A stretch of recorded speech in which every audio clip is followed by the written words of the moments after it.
Üstad Hazretleri kendisi için ve etrafında hizmet eden bütün talebeleri için diyorlar ki eski hayatlarına baksın. Kesin hizmet için Allah Azze ve Celle teçhiz etmiştir. Teçhiz, teçhizat yani donanım. Sevk etmiştir. Ya çok enteresan bir cümle ya.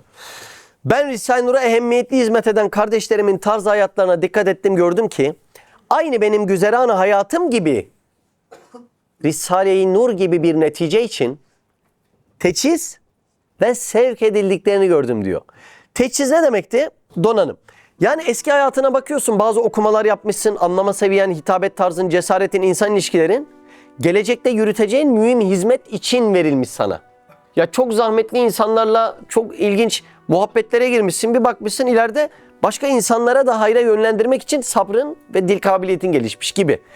Yani hizmetin içerisindeki insanlar eski hayatlarına baksalar, mesela bizim şimdi edit yapan arkadaşların hepsi eski gamer. Biri diyor 15 saat oyun oynadım, biri diyor 10 saat. Yani o bilgisayarın başında sabretme yeteneğini Allah orada geliştirmiş. Doğru mu? Kimi insanlara bakıyorsun, mesela köyde en zahmetli hayvanların çobanlığını yapmış yer yer. Bakıyorsun sabır istidadı gelişmiş. Kimi insanlara bakıyorsun hayatlarının belli aşamalarında çok zahmetli insanlara laf anlatmak zorunda kalmış. Yani bir şeyi anlatma kabiliyeti gelişmiş. İlahir yani baktığınızda mutlaka bir insan bir parça bu köşeden bir yerden tutuyorsa eski hayatında bu işe göre bir teçhiz ne demekti? Donanım, Allah'ın o özellikleri sana yüklemesi ve sevk edildiğini göreceklerdir. Mutlaka göreceklerdir. Herkesin hayatında böyle bir olay vardır. Ve bu sevk edilme kısmına gelecek olursak Üstad Hazretleri buna hizmetin kerameti diyor. Çok enteresan. Yani ne demek keramet? Sebeplerle açıklanamayacak olağanüstü haller. Doğru mu? Olaylar, haller. Buna keramet diyoruz değil mi? Yani sevk edilmeye keramet diyor. Yani biraz yorumlayabilen birine sor, der ki evet tercihlerim böyleydi, aklımla seçtim. Üstad Hazretleri buna keramet diyor ve bunu 10. lemada Şefkat Tokatları gibi bir eserde söylüyor. Diyor ki bu hizmeti kutsiyenin kerameti 3 nevidir. Nasıl giriş cümlesi? Kutsi bir hizmet var. İçinde neler var? Kerametler 3 çeşittir diyor. Birinci keramete şunu diyor. Birinci nevi o hizmeti ihsar eder, hazırlar hizmeti ve hadimlerini, çalışacak olanları o hizmete sevk etmek cihetidir. Ya üstadım şimdi biz irademizle otobüse bindik geldik öyle mi? Arabaya bindik geldik. Yani evden çıktım bugün gideyim diye tercih ettim geldim. Yani nerede bunda keramet? Ya inan hiç öyle değil. Biraz derine gidin, akılla mantıkla çıkmıyor yani. Cevap çıkmıyor. Ben kendimin bazı komik hallerini anlattım. Karşımdaki insan bana soruyor. Ben de onu evet diye dinliyorum ama içimden ben de aynı soruyu kendime soruyorum. Ben niye buradayım, nasıl buradayım diye. Gerçekten olay çok enteresan seviyede. Sevk kısmı 10. lemada anlatılıyor. Tekrar edeyim çünkü keramet seviyesinde başka bir niyetle o işe giriyorsun. Birden bakıyorsun kendini içeride görüyorsun. Bizim Doktor Serkan abi anlatıyor ya, bizim hastane diyor İstanbul'daki vakfın yanında diyor. Ya bir şey vermek için geldim diyor. Yani belki bir yemek, belki başka bir şey ya da elinde bir kartı, broşürü. Ya yıl oldu hala içerideyim, çıkamadım diyor. Yani şimdi doktor adam. Ya bu adama karşına alıp sorsan anlatır mısınız? Niye buradasınız? Adam böyle bakacak yani. Cevap yok. İlginç, basit bir şey yapmak için belki Serdar Şef'e sorsak diyecektir ki yani ben bilmiyorum da hani o da Ankara'da biliyorsunuz. Ya internetten gördüm arkadaşlara makarna yapmaya geldim diyecektir. Yani bilmiyorum ya, böyledir belki ya. Küçücük bir iş için geliyorsun ama içeriden çıkamıyorsun ve niye olduğunu açıklayamıyorsun yani. Çok enteresan meseleler. İnsanlar geçmiş hayatlarına baksalar bunları görecekler belki de. Bitkilerde celbi rızık var biliyor musunuz? Yani rızkı ayağına çekiyor değil mi bitkiler? Var mı böyle sabah işe giden bitki? Ya gideyim de biraz odun taşıyayım, akşama yemeğimi bulayım. Belki çok iyi para kazanırım, Balıkesir'den yerim. Türkiye'nin en güzide şehri. Bizim Ahmet Bey öyle anlatıyor. Türkiye'nin en iyi yeri Balıkesir diyor. Ama bitkilerde bu dert yok. Ne var onlarda? Rızkı celp var. Yani rızık onların ayaklarına geliyor. İnsan teslimiyeti çözerse, kendini adayan insanlar, talebe olmaya çalışan, tabela değil ama talebe. Bir bakıyorsun insanlar da o cazibeye sen bir şey yapmadan sevk edilmeye başlıyor. Yani hiç aramadığı halde çok destek oluyor. O teslimiyet sırrından dolayı. Yani bitkinin ayağına gelen rızkı celp gibi. Bir bakıyorsun ya içeride ya bir derdim vardı 2 aydır, o işi çözecek adam kapıdan girdi. Merhaba, çay içebilir miyim? Yani çok enteresan. Demek ki istihdamın alameti şudur. Yükünü paylaşmaya birilerini bulman değil, birilerinin yükünü paylaşmaya sana gelmesi. Bu istihdamın alametidir. Anladınız mı? Bakın biz mücadeleyi hep edeceğiz. Orada kuşkunuz olmasın. Hep anlatacaksın. Hep insanlara bir şey bahsedeceksin ama onlara minnet edercesine değil. Sadece Allah'tan tevhidi bozmadan beklercesine. Yani vazifeni yapacaksın. Hatta o insanlar için de gözyaşı dökeceksin. Ama konu kalpteki tevhide geldiği anda Allah'ın dediği olur. Bu kadar. Sen bunları yapıp istihdam edilirsen bunun alameti lazım olan insanların, o insanların bile niye o kapıdan girdiğini yorumlayamayacağı şekilde kapıdan sevk edilmesi. Çok enteresan. Yani Üstad Hazretleri zaten bu teslimiyet sırrını çözdüğünden ilahi sistemin kodlarını anlıyor. Herkes ona engel olmaya çalışırken başaramıyor. Çünkü bence bu cümle önemli. Üstad Hazretleri fıtri yürüyüşün kodlarını çözmüş bence. Ve fıtri meyelan mukavemetsizdir. Suyu bir demir bilyenin içine koysak, eksi dereceye dağıtıp ona incimat emri versek, don emri verilse, o demir leblebiyi, bilyeyi parçalar mı? Parçalar. Fıtri hali bu mu? Bir şey ona mukavemet edebilir mi? Edemeyeceği gibi. Demek ki bir insan fıtratının kodlarını çözerse kimse onun önünde durması mümkün değildir. Bazen de insanın en güzel kabiliyetlerle donatılır, yolu da çizilir, gerekli buluşmalar yapılır ama kendine yüklenen donanımı farklı yorumlar ve bu sevki de manasız bulur. Dünyanın bu kadar önemli işi varken ben Allah'ı tanımaya derse gitmeme ne gerek var der. Kendi eliyle o sevki iptal eder. Bu da iradeye tanınan bir alandır. Yeni başlığa geçelim mi? Nasıl istihdama mahzar olurum? Ne önemli meseleler değil mi ya? Allah Allah. Yıllarca sahabeyi konuş ama Allah beni niye kullanmıyor diye düşünme. Şimdi bu anlamıştık mı? Yoksa en yakınındaki şeyi anlamamıştık mı?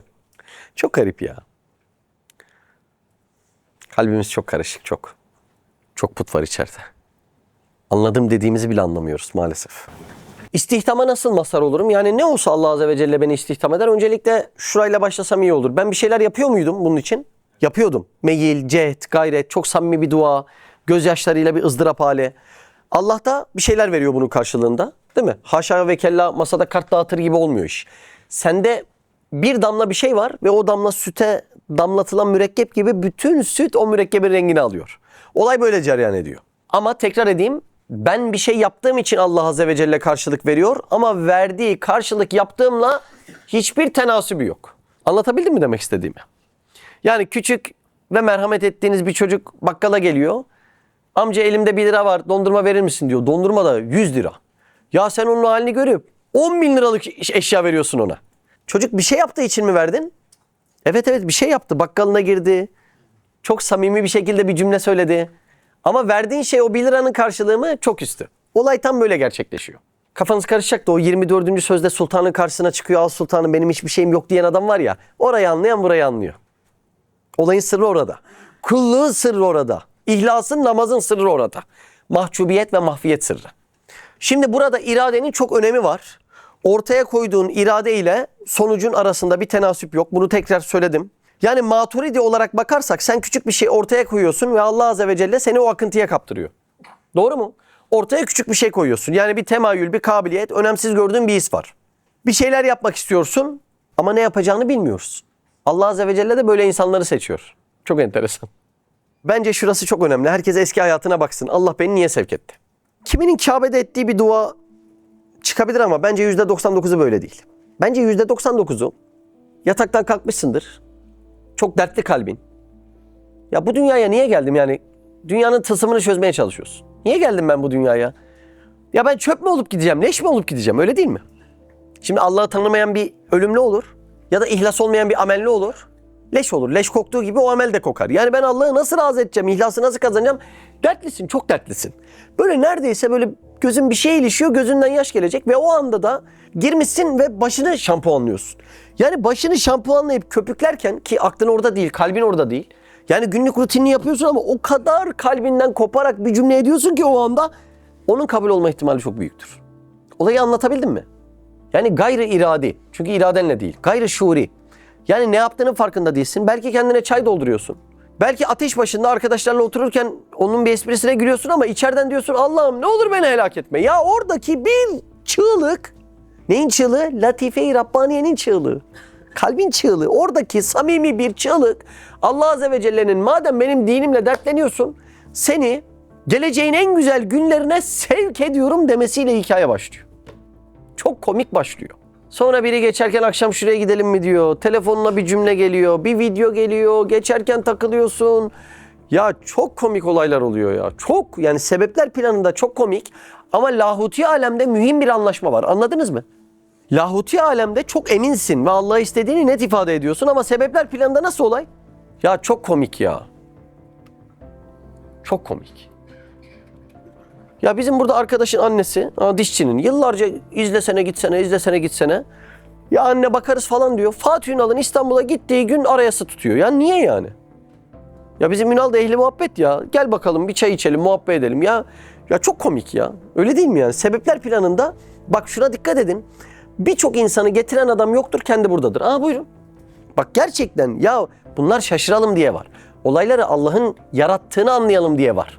Yoksa hep başroldeki adam aynı işi yapsa yani onlardan bileceğiz haşa. Bak dikkat edin, bir topluluk gelmiştir. Toplulukta biri pasiftir.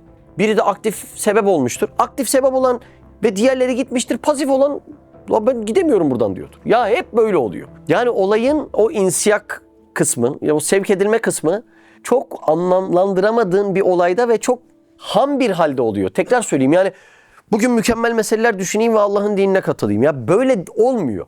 Kahvaltıda yumurta yerken neredeyse gözünden yaş gelecek. Ya Allah'ım ben seni nasıl razı edeceğim? Razı etmeden mi gideceğim diye. Ya öyle bir dertleniyorsun, yumurta yerken Allah Azze ve Celle orada sevke vesile oluyor diye.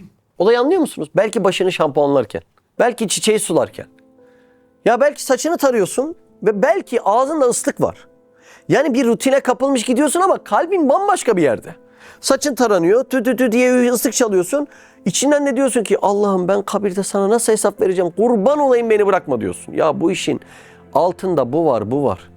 Hiçbir şeye ihtiyacı olmayan bir Allah'a geleyim de dinine bir şey katayım hissiyatlarıyla giremezsin. Onun bir şeye ihtiyacı yok. Sana da yok, bana da yok. Yeryüzünde hiç kimseye ihtiyacı yok. Ya böyle bir Allah'ı razı etmeye çalışıyorsun. Bence olayı iyi anlamak gerekiyor. Hiçbir şeye ihtiyacı olmayan bir Allah'ı merhametini celbederek razı etmeye çalışıyorsun. Olayı anlatabildim mi? Yani bence hizmete sevk edilişimizin birinci hali çok ilkel. Yani mesela ben bunlar mı bilmem de inşallah bizi de sevk eder. Ya bu iş tehlikeli yani. 2 yıl sonra şu adamı alır Allah çöpe atar. Vallahi şaşırmayın. Yani bana üzülün, dua edin. Ama Allah'ın kimseye ihtiyacı yok ya. Ya bunu iyi anlamak lazım. Şimdi bizim milletimiz nasıl? Bizim milletimiz maalesef güzel ahlaklar boyansın, birbirimize benzeyelim. Bunlar biraz karıştı. Bir insanın fotoğrafını ya da videosunu birkaç farklı yerde görüyorsa hemen hayran bölümüne geçiyor. Öyle değil mi? Ondan sonra da konum veriyor. Ya herkesin ihtiyacı var yani. Ya kim kurtulmuş? Yani kimin ya belli mi bir şeyimiz? Yani Allah aşkına şimdi ya çok korkulacak tehlikeli işler ya. Yani ölüm tehlikeli değil mi yani? Sonsuz hayata geçiş yapacağım ve ya amellerin ihlassız olma ihtimali yok mu yani? Nereden biliyorsun ihlaslı olduğunu ya? Yani Allah Azze ve Celle Belam İbni Bağura gibi adamın üstünü çizemez mi yani? Ya çok korkulacak işler bunlar. Yani şuradaki adamın ne kadar korkusu varsa burada ya bir farkı yok ki. Biri dinliyor, biri anlatıyor. Ya başka bir espri yok yani. Bence buraların artık anlaşılması lazım ama bizim maalesef yani birinin resmini, fotoğrafını 10 kez bir yerde görüyorsa hemen konu hayranlık, mayranlık böyle şeylere gidiyor. Hiç İslam'da yeri olmayan garip şeylere gidiyor. Ya dininden dolayı muhabbet besleyeceksin, yardım etmeye, omuz olmaya geleceksin. Hikaye bu, başka şey olmayacak. Çünkü konu böyle bir şey değil. Hiçbir şeye ihtiyacı olmayan bir Allah'ı razı etmeye çalışıyorsun. Herkes çok aciz yani, anladın mı demek? Kimsenin elinde bir şey yok yani. Çok enteresan ya, çok enteresan. Yani ben de eski dönemlerime bakıyorum, basit düşünceler var. Yani ilk hayalhanem kurma düşüncesinde, yani bu STK noktasında Halid bin Velid bizim hayatımızda çok önemli bir yeri vardır, Halid bin Velid'in. Ya Halid bin Velid'in o hatıralarını okuduğumuzda ya dedik yatakta ölmemek icap eder. Şurada bir çay demleyelim, gelene Allah diyelim. Ya gerçekten böyle. Çocukluğumu da hatırlıyorum, küçücük çocukluğumu. Diyordum ki bu arı bu vazifesini hiç bozmadan yapıyor. Benim de bozmadan yapmak zorunda olduğum vazifelerim var diyordum. Küçücüktüm. Diyordum ki bu güneşi buraya koyan kesin bir şey istiyor diyordum. Bak vallahi bu kadar cümleler. Ama dışarıdan insanlar hep tılsımlı şeyler arıyor ya, böyle kitapların arasında derin. Ya böyle bir şey değil. İnsiyak çok fıtri bir şey ve çok basit bir ya. Bence herkes geçmiş hayatını biraz tetkik etsin. Yani böyle samimi bir çığlık duyacak içeriden. Bilmem anlatabildim mi? Yani ben hatırlıyorum yani bir film izlerdim ama oradan etkilenirdim. Allah'ım ne olur beni bırakma derdim yani. Kim Allah Azze ve Celle'nin dinine omuz verdiyse mutlaka bu sevki ilahi olmuştur. Şimdi asıl can alıcı soruyu sorayım. Allah Azze ve Celle küçücük meyillere bu kadar büyük lütuflar veriyorsa, Allah'ın kendi dini için kullanmadığı bir insan küçücük bir adım bile mi atmamıştır o zaman? Cevap, küçücük bir adım bile atmamıştır. Çok acı oldu değil mi? Çünkü küçücük bir adım atsa Allah Azze ve Celle ona 10 adımla karşılık veriyor. Biraz temposunu arttırsa Allah Azze ve Celle ona koşmakla karşılık veriyor. Bu hadislerin ifadesi, biliyorsunuz. O yüzden Allah Azze ve Celle dininde, hayır yolunda kullanmadığı bir insan küçücük bir adım bile mi atmamıştır? Evet, atmamıştır. O adam dünyayı enaniyeti ve nefsi için yaşayan bir ceset haline dönmüş olma ihtimali çok yüksektir.